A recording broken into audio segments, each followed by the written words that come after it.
اب میں دعوت خطاب کے لیے بلانا چاہتا ہوں میری مراد زین العابدین بھائی کہ وہ آئیں اور اپنے مخصوص انداز میں خطاب فرمائیں۔ زین العابدین۔ السلام علیکم ورحمۃ اللہ وبرکاتہ۔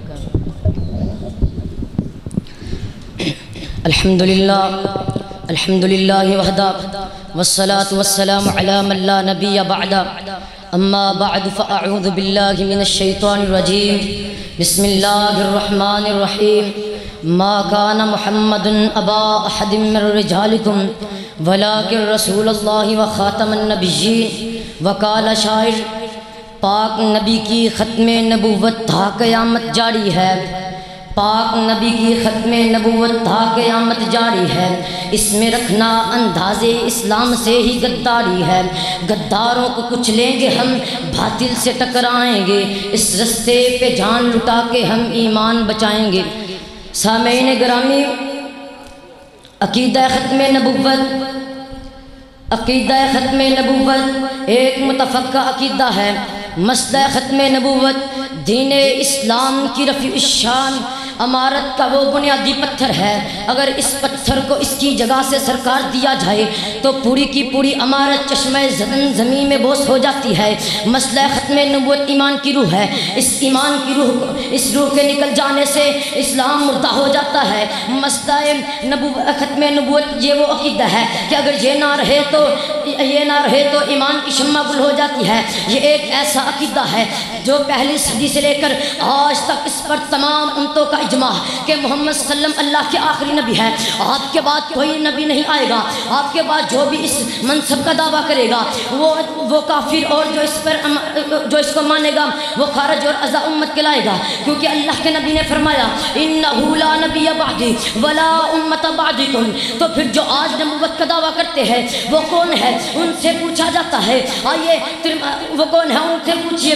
آئیے ترمذی، جامعہ ترمذی اٹھائیے، حدیث نمبر 2219 نکالیے۔ اللہ کے نبی نے فرمایا انہو سیکون فی امتی کذابون کلہم یزعم انہو نبی وانا خاتم النبیین لا نبی بعدی۔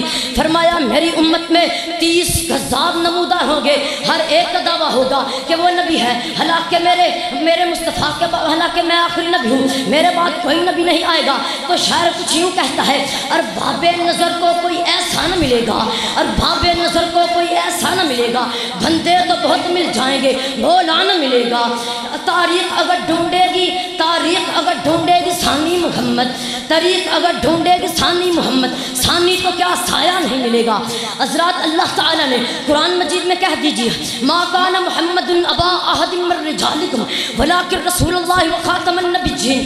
حضور کے بعد کائنات کے لوگوں سن لو، حضور کے بعد کوئی نبی نہیں آئے گا، حضور کے بعد کوئی ناطق وحی نہیں آئے گا، حضور کے بعد کوئی صاحب الہام نہیں آئے گا، حضور کے بعد جو کوئی بھی نبوت دعویٰ کرے، چاہے وہ مسیلمہ کذاب ہو، چاہے وہ اسود عنسی ہو، چاہے وہ جعلی محمد ہو، چاہے غلام احمد قادیانی ہو، جب تک زمین اور آسمان قائم رہے گے ان پر لعنت برستی رہے گی، مگر حضور کے بعد کوئی نبی نہیں آئے گا۔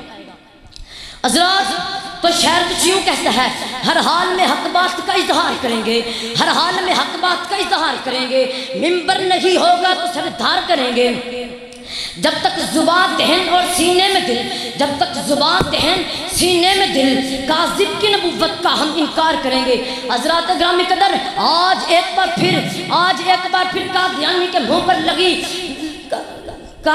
منہ پر لگی غیر مسلم کی اقلیت کالوں کو دھونے کی مضمون کوشش کی جا رہی ہے، اور ہم خاموشی سے بیٹھے ہیں اور دشمن اپنا دھیرے سے کام کیا جا رہا ہے۔ اگرچہ آج مصائب کے پہاڑ بلند ہے تو کیا ہوا، ہماری عزائم کی پہاڑ بلندیوں سے بلند نہیں ہو سکتے۔ حضرات چاہے پوری زندگی، پوری کائنات اللہ کی توحید اور رسول اللہ کی رسالت کے خلاف ہے تو کیا ہماری ایمان کی طاقت کو زیر نہیں کر سکتے؟